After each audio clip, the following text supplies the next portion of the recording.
Hi, Wilfred. Hi to Kenya as well.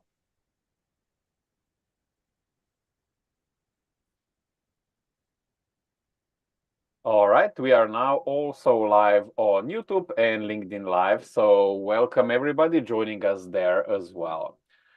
So we're gonna get started and welcome again everybody and thank you for joining our LF Decentralized webinar with Gateway on expanding enterprise networks without compromising control. My name is Tomasz and I'm an ecosystem manager at LF Decentralized Trust. And today I will have the pleasure of take you through some housekeeping as well as introduce you to our panelists. Now, first, I would like to emphasize that we try to have this webinar very inclusive, and we are trying to create a safe and welcoming environment for everybody. So please follow our code of conduct when interacting with each other on this webinar or in the broader community as well. You can find our code of conduct on our website and on our wiki. All of the LF Decentralized Trust webinars are held under the Linux Foundation antitrust policy, which you can also find on our website and on our wiki. This session is being recorded, and the recording will be available later on the YouTube as well as on our webinar libraries, along with the slide, which you can download from there. And this webinar is also being live streamed on YouTube and LinkedIn Live. So welcome to everybody joining us from there as well. If you have any questions, you can also use the comment section to ask your questions, and we will ask the panelists there. And I will also share the registration link there so you can join this webinar directly as well. Now, we always encourage these webinars to be interactive as possible, and the more interactions we have, the better experience for everyone. So feel free to raise your hand and I will unmute you and you can speak up and ask your question. You can also ask your questions in the chat button as well as in the Q&A box, and we will get to them at the end of the webinar. Now, without further ado, I would like to introduce Alexandra and Vasil from Gateway FM. And Alexandra, over to you. Thank you. Thank you very much for introduction, Tomasz. And I'm really glad to see you all here joining our workshop on decentralized technologies. So let's get started. Let me share my screen and let's begin. So my name is Alex and I manage partnerships at Gateway FM. Earlier this May, we joined the Linux Foundation Decentralized Trust with a mission to contribute the technology our engineers have been working on to the wider community of builders. And right now we are in the process of applying for our solution, CDK Enterprise, to be recognized as one of the LFDT's ledger technologies alongside with the well-known names like Besu, Hyperledger Fabric, Hedera, and others. So today I'm really pleased to have this chance to share with you what we are working on and to walk you through our approach to deploying enterprise blockchain applications, specifically on public permission chains. So I'll tell you more about Gateway and the solution we offer a bit later in this presentation. But first, let's set the stage with an overview of the existing approaches to enterprise blockchains. And first of all, let's have a look at these early use cases. So Walmart and IBM in 2018, they launched a supply chain traceability project. The goal was to track the journey of food like mangoes and pork from farm to store in just seconds. And they really did a great job. So they decreased the traceability time from 7 days to just 2.2 seconds. But despite this breakthrough, adoption stayed limited to a handful of suppliers, and many smaller vendors just lacked resources or motivation to join in. Another example is TradeLens by Maersk, a global shipping logistics platform. It aimed to streamline container documentation, to cut down on manual paperwork and give customs authorities better visibility. But again, despite its promise, trade lanes shut down in 2022. The ecosystem simply didn't buy in enough to make it work. Another great example is the group of major banks, including Deutsche Bank, including Société Générale, and UniCredit. In 2018, they came together to launch a WeTrade consortium. The platform was designed to make cross-border trade finance for small and medium-sized businesses faster, safer, and less paperwork heavy. But despite the ambition, operation proved unsustainable, transactions volume stayed low, and by 2022, WeTrade entered liquidation. Or let's take health change case. Launched in 2017, this initiative brought together US health insurers, hospitals, and clinics to securely exchange medical data. The goal was to cut disputes, to speed up payments, to reduce delays, and while it worked in some pockets, it remained a niche internal system. It never reached the full industry-wide adoption. So the main question here is what do all these projects have in common? And more importantly, what actually held them back from being true success stories? Well, if we look closely, every example we've just discussed was built on a private, permissioned, and non-EVM network. So private permission networks do have undeniable advantages for enterprise usage. They offer strong data isolation. That means that sensitive information is kept within a controlled environment. They gave you fine-grained access control over who can read, who can write data on chain. And because the network participants are known and vetted, governance, dispute resolution are much more straightforward. Regulatory compliance is easier. But these benefits, they come at a cost. And the architecture, this kind of architecture, it comes with significant drawbacks. And those drawbacks can be serious enough to limit adoption. So let's take a closer look at major approaches to enterprise blockchain architecture and their limitations. So the first one would be the private permissioned non-EVM blockchain, with Hyperledger Fabric being one of the most widely used technology in this category. So it's not EVM, and it doesn't have the compatibility with a broader Ethereum ecosystem, which means that it can't leverage the existing Ethereum developing toolings. It can't rely on the support of vast community of Solidity engineers.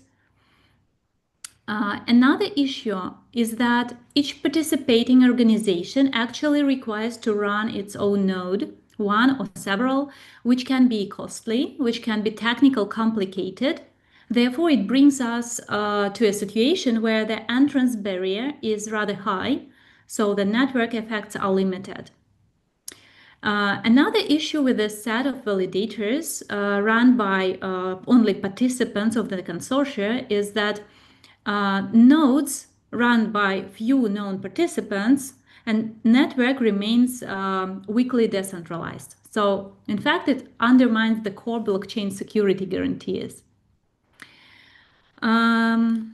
Next category, private permissioned chains powered with Basso execution client.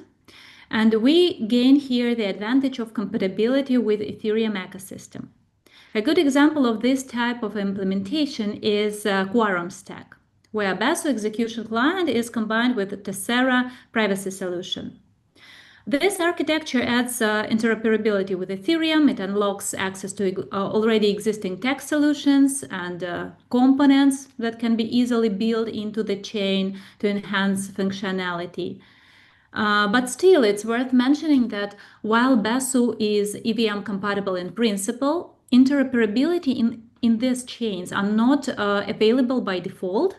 It requires additional bridging solutions. So in practice, many blockchains built on Basso remain isolated, and this limits collaboration between different consortia. The issue with validator set remain unchanged. Each participating organization still has to maintain its own nodes, both Besu and Tessera, and this actually means additional expenses, additional engineering effort, which can discourage new participants from joining. So decentralization still remains weak. Tessera adds additional complexity and overhead when it comes to integrating of a new blockchain system with a traditional IT system. So the question is, is there a way to overcome these drawbacks while still preserving privacy and regulatory compliance? At Gateway, we believe that public permissioned blockchains can solve this dilemma. CDK Enterprise Stack is an open source technology developed by our engineers, and it allows you to deploy layer 2 chain on Ethereum that meets strict privacy requirements and enable fine-grained access control. So this is the perfect example of a public permission blockchain. Such a layer 2 blockchain is fully interoperable with Ethereum. It also inherits the security of the Ethereum mainnet, relying on the vast validator network. This delivers decentralization without any compromise. The network, the Ethereum mainnet, has had 100% uptime for the recent 10 years. It has gone through 16 major updates. And layer 2 solutions bring scalability and low fees. According to the recent research of Ethereum Enterprise Alliance, about 60% of all the stablecoins and 95% of all real-world assets tokenization are actually done on Ethereum ecosystem. So public chain connectivity enables cross-chain interoperability. It adds strong network effects, and it's simple in integration. At the same time, chain participants do not have to operate their own nodes. In the simplest form, the layer 2 chain can run on a single node with a centralized sequencer and a ZK prover. This architecture greatly simplifies the chain maintenance. It keeps operational costs low, and it allows new participants to join at no extra cost. So as long as they have the valid and required credentials, of course. So private blockchain resembles a private corporate railway system.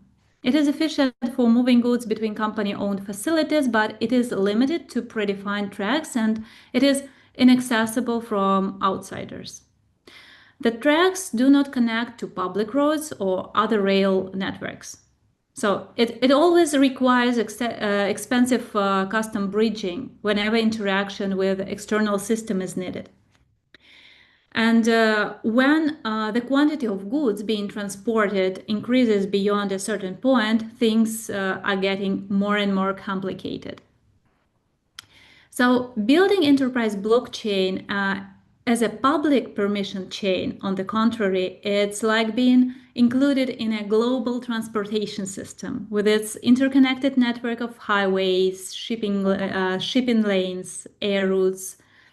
The system thrives on universal standards that allow any compliant carrier to participate, and the goods are flowing across borders with minimum friction. So at Gateway, we believe that the next generation of enterprise blockchain application will run on a public permission chains. And this picture, it shows the idea. So the layer 2 here still operates as your private blockchain. All the transactional data stay hidden from the outside users, but it's anchored to Ethereum and it's fully connected to Ethereum ecosystem. So that means that you get all the benefits of interoperability with Ethereum without giving up the privacy and control that enterprise need. So the following examples reinforce my point that this is the direction where industry is heading. Deutsche Bank's project Dama 2. This is a platform that gives wealth managers, fund issuers, custodians a plug and play portal for tokenizing and managing real world assets on blockchain rails. So essentially, it's a Web3 technology wrapped into a traditional finance shell. Dama 2 is designed as a layer 2 solution, as a layer 2 chain that anchors all the transaction to Ethereum mainnet. It uses zero-knowledge technology, specifically the ZK sync stack. It combines it with a permissioned sequencer and enables privacy-preserving and compliance-ready execution. And it's not just tied to Ethereum for security. It is connected with multiple chains. It's connected with Avalanche, Cosmos, Solana, Stellar. So assets transfers across ecosystems are seamless. Another great example is Ernst & Young's Nightfall, which was deployed by, surprise, surprise, our engineers. So Nightfall is built to give enterprise the privacy they expect from a private chain, but with the connectivity and security of Ethereum. So in fact, they are using zero knowledge not only to settle their transactions to Ethereum, but for each particular transaction individually to make it private. It makes it ideal use cases for supply chain, for tokenized assets, for intercompany settlements, and all it stays interoperable with all the Ethereum public ecosystem. But of course, building a public blockchain that meets enterprise requirements for privacy, access control, and regulatory compliance hasn't been easy. So these challenges are exactly why for years enterprises, governments, and financial institutions avoided this path. But good news are that these obstacles have now been overcome. And here is the point where Gateway steps in. So let me introduce the company. Gateway is a Web3 infrastructure company. We are headquartered in Norway, and we have more than 4.5 years of experience in the industry. The company is audited by PricewaterhouseCoopers, and we are the team of 65 people across 22 different countries. So since our interception, we've deployed over 2,500 blockchains. We are processing more than 100 million transactions daily and achieved a throughput of up to 750 million gas per second, which is equivalent of about 10,000 transactions every second. We are also a professional node operator running close to 1% of all the Ethereum nodes. Right now, there are around $1.3 billion staked in our infrastructure. So institutions trust us their funds because we're experts in running validators. They know their funds are safe with us.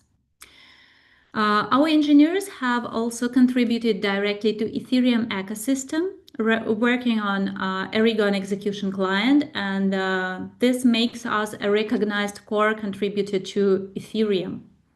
We are also the team behind Polygon's ZK EVM and core contributor to both Ethereum, or to both Polygon and Egg layer, the Polygon's interoperability layer. So let's dive into the stack that Gateway offers.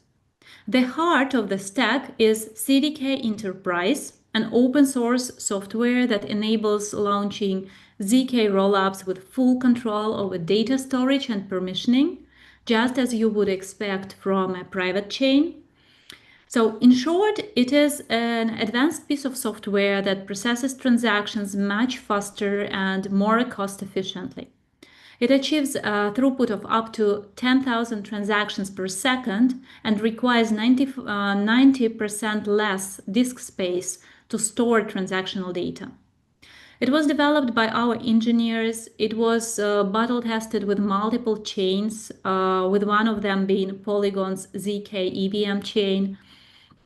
And this software is now being transferred from Gateway's GitHub repository to LFDT's repository. But even now, anyone can take the code and deploy a chain independently. We encourage you to do this. All the transactions on the chain are batched and settled to Ethereum via ZK proofs. So that the chain's state is securely verified by Ethereum, but the individual transaction data stayed private. It's not revealed thanks to zero-knowledge technology. The chain is interoperable with Ethereum ecosystem. It allowed to share liquidity and collaborate with other EVM chains and soon non-EVM chains. It's achieved through Polygon's egg layer, the project that we are co-contributors to. So you have all the connectivity to other chains as it's supposed to be. So this architecture can be used as a foundation for multiple use cases, for self-sovereign identity, for supply chain management, for on-chain payment solutions, or real-world assets tokenization platform, whatever use case comes to your mind. If you want an easy and hassle-free deployment, we offer a roll-up as a platform service, a roll-up as a service platform. Sorry, you can see the screenshot. So through a simple user-friendly interface, you can launch a chain with just one click. In this setup, Gateway acts as your implementation partner. So we automatically deploy the chain with full hardware provisioning and all the settings pre-configured. The platform comes ready with ZK prover, with RPC infrastructure, with data storage, and all the essential components the Web3 builder could require. This is all pre-integrated and ready to work out of the box.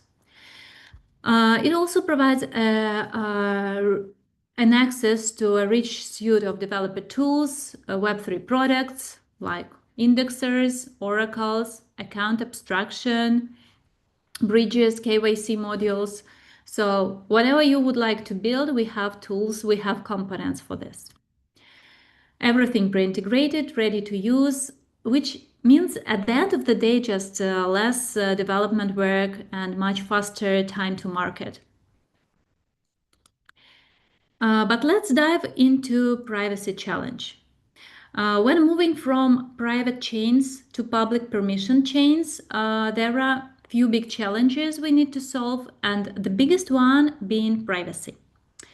We have to come up with tools for fine-grained, role-based access control so that every participant sees and alters only what they are allowed to. And we need to balance privacy and compliance. So to give auditors and regulators the transparency they require, to store and handle data according to their existing regulations.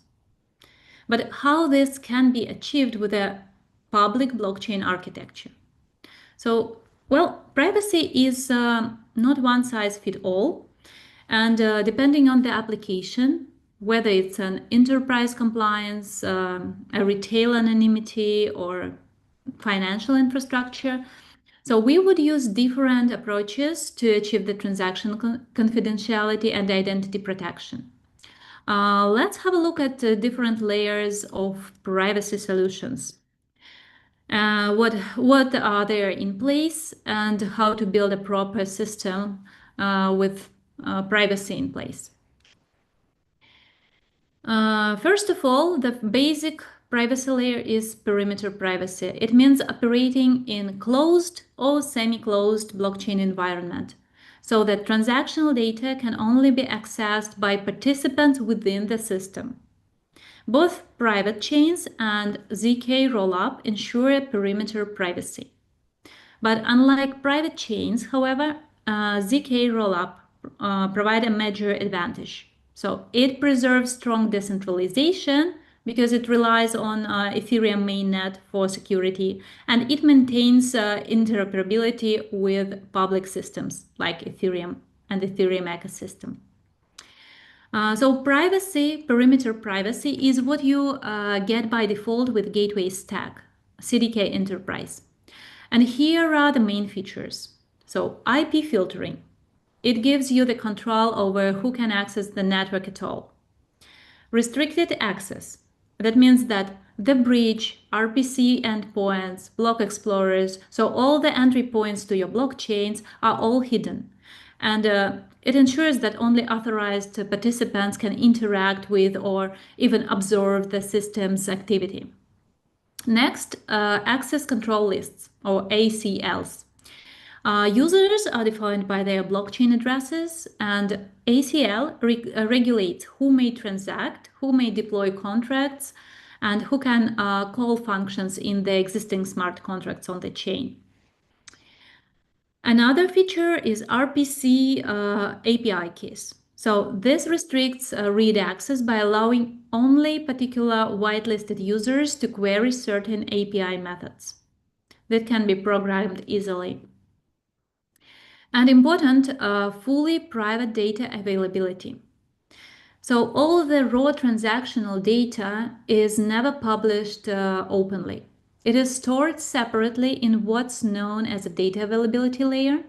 This information can be stored off-chain in a traditional enterprise-grade databases, and this let you define like how the data is stored, for how long it is retained, and who can access it. So in many jurisdictions, it is required that certain types of data is stored within national borders.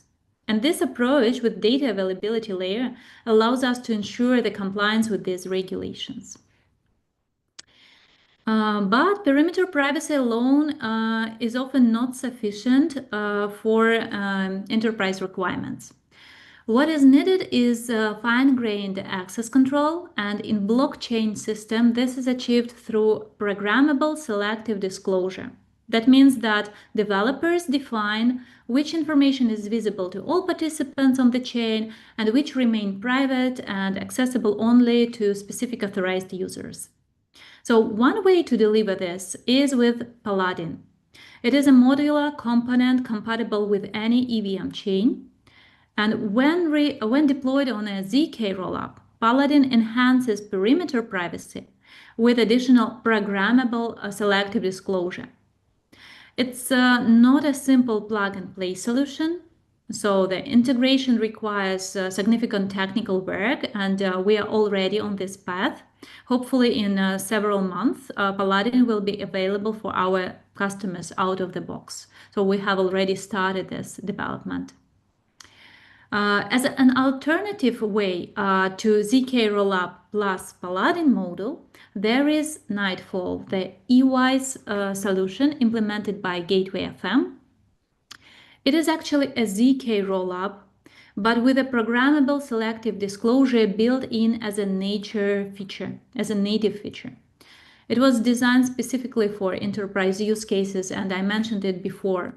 So in Nightfall blockchain, this ZK technology is used to keep transactional data private, not only to settle data on Ethereum, but each transactional data is private. So the sender, recipient, amount, other users do not see this information. They only see that the transaction happened, that it is valid, it is accepted, and it was performed by a registered whitelisted address. The actual information about transaction are encrypted, and it is stored locally by enterprise system without public visibility. So this allows enterprise to handle data according privacy regulations to stay GDPR compliant and any other privacy regulations compliant. Access to data is controlled through certificates issued by certificate authorities. So this ensures also the compliance with KYC AML regulations. Each certificate specifies the information a user is authorized to access and the actions he is permitted to perform on chain. So certificates are linked to Ethereum addresses. They are stored either locally on the user's device or within enterprise infrastructure, never on chain. So these are private.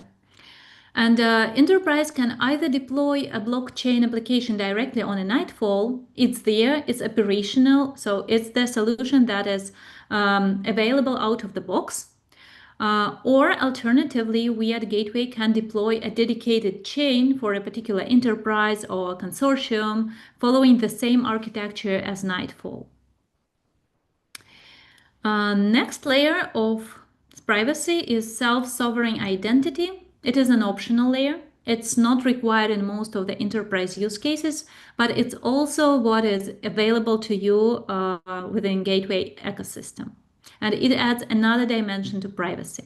It's all about how we store personal information, personal identifiable information, such as names, emails, ID numbers. They all are stored locally, either on users' devices or within corporate infrastructure. So only a digital identifier is recorded on chain, and it serves as a reference to the wallet containing the personal identifiable data. So DID itself, digital identifier, holds no sensitive information and it's inherently privacy preserving.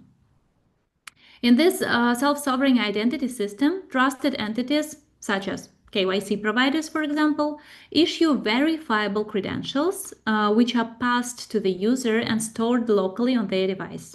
Again, in case of enterprise, it could be enterprise IT infrastructure. To access data on-chain or perform an action on-chain, the user submits a zero-knowledge proof, not the verifiable credential itself, but the proof that he has this credential. And this proof is verified by a verifier, and he gets no underlying data. So ZK proof help us to verify that something is correct without revealing the underlying data. So that's enable the selective disclosure, and it's one of the key privacy preserving features of self-sovereign identity. So this way, sensitive data never needs to be handled or stored by service providers directly. This not only reduces the regulatory and legal exposure, but it also simplifies the compliance with frameworks about privacy, about frameworks like GDPR. So at the same time, the system meets this KYC AML requirements by accepting only the credentials issued by regulated entities. So let's take all the headache of the service providers if this system is in place. So that's all on privacy side. What else? Besides privacy, another major barrier to blockchain adoption has always been poor user experience. So managing a blockchain account in Web3 often requires dealing with private keys, memorizing seed phrases, manually approving all the transactions.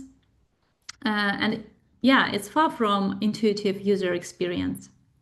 But with account abstraction that is offered as a part of Gateway's CDK enterprise stack, this complexity is abstracted away. Blockchain accounts can now be managed automatically based on predefined logic. So users simply log in to your blockchain application with the familiar credentials, like their Microsoft Entra account, and they interact with the application just as they would in any Web2 environment. Recovery options, session management, and even transaction approval can be customized to suit user experience. This brings us the secure and user-friendly experience just as a Web2 experience. And the last but not the least section of my presentation, our work is not limited to building enterprise blockchains from scratch. We also help companies to modernize their existing blockchain architectures. We have successful case of migrating from Hyperledger Besu to public permission blockchains with achieving zero downtime, with preserving all the historical data. So this experience gave us a proven framework, and we are now ready to bring this service to a wider range of customers. So along with decentralization and full interoperability with Ethereum ecosystem, this migration brings tangible performance improvements like increasing throughput, limits throughput by factor of 100. At the same time, maintenance costs and operational complexity decreases significantly. These are the main value propositions here. And the successful migration case I mentioned earlier was for Palm Network, which had been running on Hyperledger Bezel. So through this migration, we improved the transactional throughput, we reduced costs, and we delivered a more secure and configurable infrastructure. So the goal was ambitious, to switch the architecture without ever stopping the network. So for most users, the entire process had been completely invisible. To give you an idea of complexity, it was like changing an engine in a rocket while it's in flight. So we approached this step by step. First, we replaced only the RPC layer, which allowed for gradual transition. Then we designed the shift in block production and tested it extensively in shadow forks until it was stable. So finally, a hard fork completed the migration by moving block productions from previous validator-based consensus to a centralized sequencer with CDK. So in total, the process took 6 months of research, of development, of testing. And because the preparation was done carefully, the migration was completed with zero downtime. All transaction history was preserved, all bridges continued to operate as expected, and no funds were locked, as we expected. So this was not only a technical challenge, but also an organizational one. With the organizational part being the most complicated, I would say. The migration required coordination with multiple third-party partners, and Gateway here acted as a central coordinator, ensuring that everyone involved have all the tools, have all the information to make the transition smooth. And so it wasn't easy at the first time, but it was a success. And now we have not just the skills, we have the proven experience to have other projects upgrade to the next generation of blockchain architecture. So to wrap this up, I want to encourage you to start experimenting. Take the open source CDK Enterprise, try to deploy it, test its capabilities. We are planning to host a hands-on workshop to technical teams to walk through the full deployment process. But if you are eager to try it earlier, we are really appreciated. So your feedback is extremely, extremely valuable. Of course, if you run into any problems, concerns, suggestions, feel free to reach out to me or to my colleague Vasil. Here are our contacts. So there is also an easier way to explore the technology. Go try our Rollup as a service platform. We offer 3 days of free DevNet access. With a single click, you can deploy your own chain. You can play around it, deploy some smart contracts and see how it works.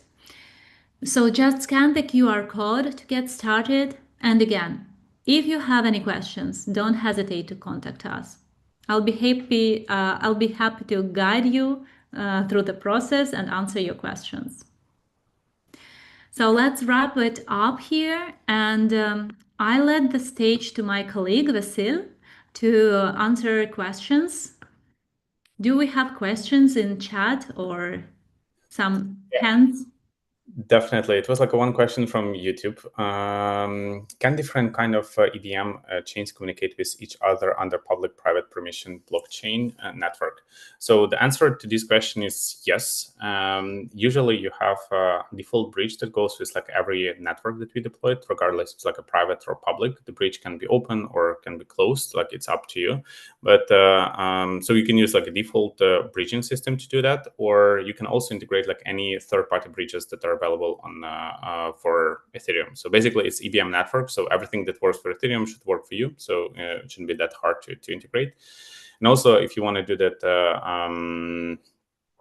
privately, there are different tweaks that we can do for that, and we can use like a zero of knowledge tag.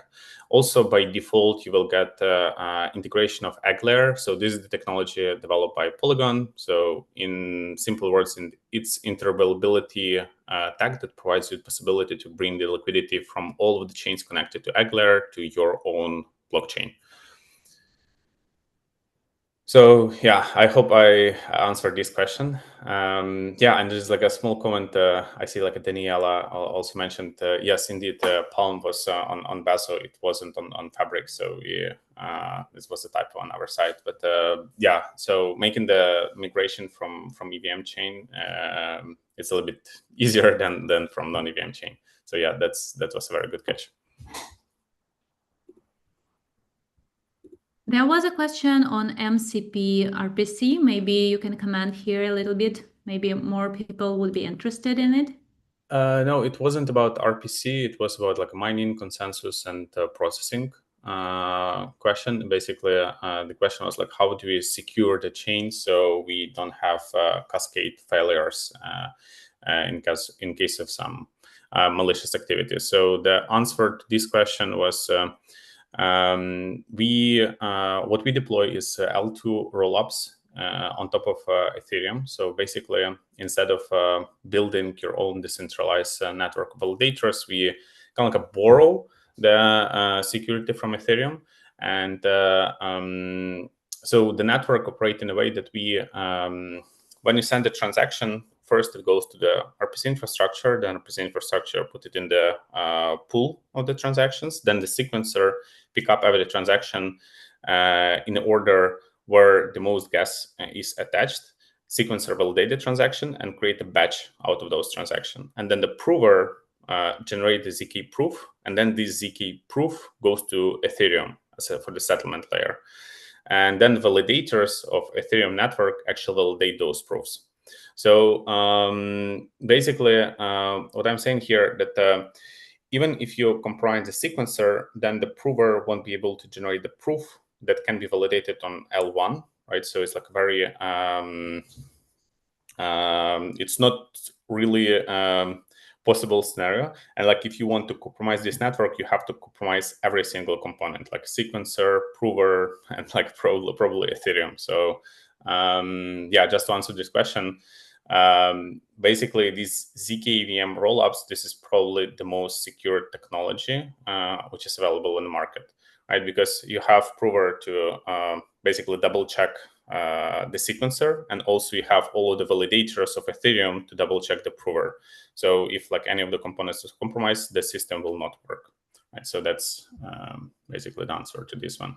But anyway, Anush, I think that you asked these questions, very, very good and deep questions, and thank you for the follow-ups. And I hope my answers were useful for you.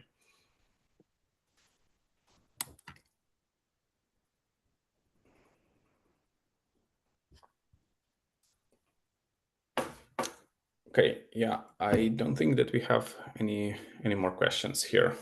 As we still have like a couple of minutes, maybe I can share my screen and just to show how you can deploy your own chain within just like 5 minutes, if that makes sense. So let me just share. Yeah. Let me share my screen just for a second. Let me know if you can see it. Okay, so what we develop as a part of Gateway Stack is basically the platform we call it self-serve, that's provided the possibility to basically create your own blockchain with different customizations in just like a couple of minutes. And so as you can see, the technology involves so much, so you can do it at home without like any coding or without need of deep infrastructure knowledge to do that. To create your chain, you can go to the website and just press Get Started. You'll be asked to select like different verticals here. Like what we are interested in is a rollup. Basically, a rollup is like L2 solution on top of Ethereum. So you select this one, you go through the login process, and then you have like a free trial of like 2 days, if I'm not mistaken, to create your chain. As you can see, I already did some, and we have some sandboxes, which is the public chain, so we can like play around with them. But what we're interested in to actually create our own, right? So here you have to press deploy, and then you select different software stacks that are available. For example, CDK Aragon. So this is our own stack that was developed, and Alexander told a little bit more about that. We have CDK OP-Geth. We have Linea, which is the L2 zkVM rollup, and we also have Arbitrum. We have like a different custom gas tokens, and you can deploy your own custom gas token if you want to, for example. Or you can make the rollup absolutely gasless, meaning everybody can transact there without paying any single dime for the transactions. So yeah, or you can select like different use cases that we have, right? And we will customize the chain depends on these use cases. So for example, if you select a gaming chain, it's going to be faster with lower finality and as cheap as possible, maybe with like less security in place. If you're going to go with like a digital bank, it's going to be more expensive in terms of the infrastructure, but with more security and so on. And then yeah, you can play around with that one. So let's go with just like a standard approach with CDK Aragon and Ethereum as a custom gas token. Here you press like a start free trial and then like confirm deployment. And so this is the deployment. So it's already started. Usually it takes around from 10 to 15 minutes to do everything. So in the background, we spin up the infrastructure. We spin up, right now, I believe 35 different kind of like a small servers where we deploy different part of the infrastructure and so on. And in the meantime, while you're waiting, we have the video how to build your own L2 chain and what you can do there, how you can deploy the contract. But if you don't want to wait, I can show you what is already in place. For example, public testnet. And this is what you will see once the chain is deployed, right? So you will see you can connect your MetaMask, you have hard hat configuration to work with the smart contracts, you have the diagnostic tooling, different smart contracts for aggregator, sequencer, and the rollup smart contracts. So you can like click on it and it will send you to the Etherscan, and then you see what are the communication happening between your chain and Ethereum. In this case, is Sepolia. You have RPC infrastructure is already included. Basically, RPC, this is the API that all provides you the possibility to interact with the chain, right? So if you want to send a transaction, you need to use RPC, or if you want to add the chain to the MetaMask or any other wallet, you have to get like a RPC URL, or you can use the WebSockets for the subscription. You have different configuration for the gas fee. Right, so by default, it's a fee market, kind of like a similar thing as on Ethereum. Right, the more transaction you have, the more expensive it's going to be. But this is also customizable, right? So you can set up the flat fee. For example, one transaction costs you $1, and that's it, right? And regardless of the traffic, is going to be it. You have the bridge UI, right? So you click here, you have like a nice bridge where you can transfer the tokens from like Ethereum to your own network. In our case, it's called Stavanger, which is the Norwegian city.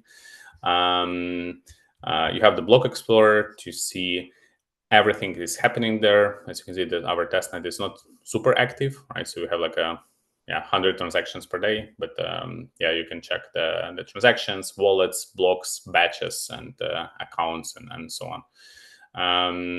Last transaction happened like around 1 hour ago. And you have faucet to get some free Ethereum or Pol tokens, depending on the gas token for the testnet. So you just paste your wallet address here, press request, and you have it. Yeah, and the analytics also included. So you see the transactions, you see the memory pool of the transactions, you see the batches, you see the gas fee on the chain, like how it's growing in case of some traffic. So you can see it's like very, very small, negligible, basically. The performance of the network shown in million gas per second. So every transaction has basically gas is like compute unit, right? So the heavier the transaction is, the more gas it consumes. So if the network is really loaded, you will see like a huge spikes here. Yeah, and the different information about the wallets and like how many tokens do you have in faucet, sequencer, and so on, and where the network is based off. So right now, this is one in Stockholm on carbon neutral data centers, which is also very nice. So yeah, let's get back to our deployment. It's almost ready, but anyway, I did the deployment of this network yesterday. So just to prove it, you can check for example, the block explorer, and see that the network was created yesterday. It's only one transaction, 22 hours ago, right? As you can see here. Yeah, and once it's created, you will also get the email with like all of the links: RPC, block explorer, breach, faucet. So this is the breach UI. And for example, for your chain, you can brand it, right? You can remove gateway, you can put your own colors, and then you have your network with breach, with block explorer, with RPC, technically everything in just like 5 minutes, which is quite nice. Yeah, how to interact with the chain? Maybe I can just connect my MetaMask here.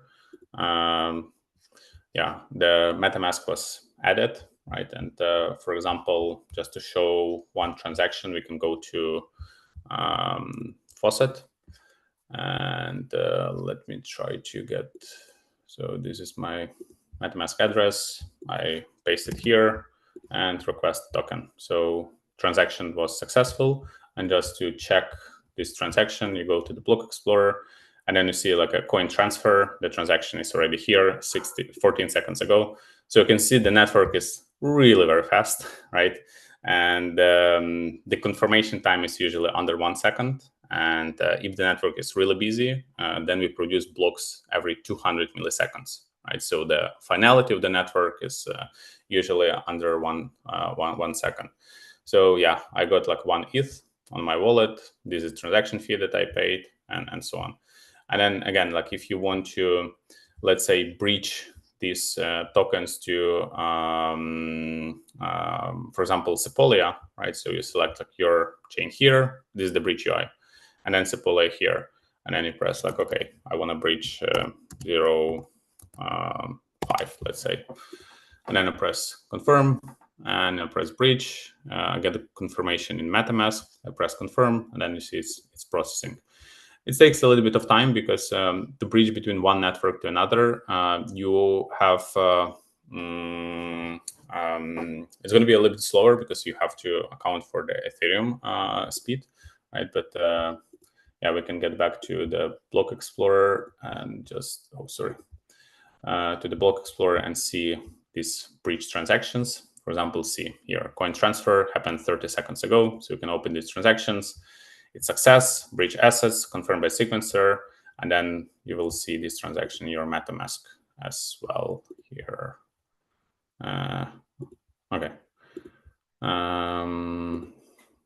Why I don't have it? Anyway, yeah, it is confirmed here, right? So you have the same tokens on your Ethereum wallet on the Ethereum Sepolia. So yeah, feel free to just try it out to deploy your own chain. Again, like it's free for 48 hours, right? So you have enough time just to play around. Try to deploy some smart contracts. Try to break the network if you want to. Try to use some RPC and yeah, and do some customization with like gas and so on. It was never that easy to deploy the chains, and right now with the modern tech, we can do that basically like a sausage production, which is very, very nice. So yeah, that's it. What I wanted to share with you. Hope it was useful. Okay, thank you, Vasil. We do have one more question in the Q&A box. And that's, I think, the last one we can take before we wrap it up. Yeah, that's actually a very good question. Andreas, the difference between EVM chains, they're very negligible. So for example, if you know how to work with Ethereum, you will know how to work with your private ZK EVM chain, for example. Because again, like all of the tooling, 99.9% of the tooling that works on Ethereum is going to work on your chain. And it's same solidity, absolutely the same. It's just the difference, the chain is faster and you have the full control of the chain, right, of the gas fee and then so on. So this, you don't need to learn another language. You don't need to have like any special skills. It's, yeah, approximately the same.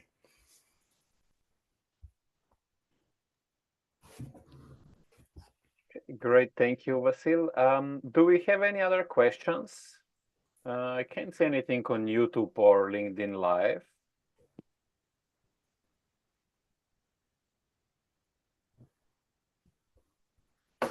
Okay, I think that's it for the questions then. Let me just double check. Okay, yeah, no specific questions. So if you're watching this webinar later and you would like to get, when you have any questions, you have contact information from Alexandra and Vasil on the last slide, which we will upload to our webinar library, so you can revisit that and also ask them your questions there. One small note that I would also like to say, and we will add that to the slide webinars, that Hyperledger Besu is now only Besu, just to be correct there. Thank you, everyone, for joining us. But before we go, I would also like to thank Alexandra and Vasil for all the content that you have shared. And also invite you and thank you to all of our participants for joining us. And before you go, I would also like to invite you to join us at our upcoming events. And if you visit our event page, you will see the number of both online and in-person events where we will be present. So don't forget to look at our event page as well as on our meetup page, where we also list both online and in-person meetups. And there is a lot of them upcoming meetups, very exciting ones, and I would invite you to join that as well. Please join our Discord. There's a lot of real-time interaction there, and you are welcome to interact with our community, with the project, with the working groups, regional chapters, and many more. If you're interested in corporate membership, please email us at ecosystem@lfdecentralizedtrust.org or apply for the membership through this linked button, which you will get through the slides. Thank you for watching. Thank you again to our panelists as well. Thank you to all of you joining us here, and looking forward to seeing you next time. Thank you, Tomasz. It was a pleasure to present today. Thank you, everyone, for listening, and have a great evening. Goodbye.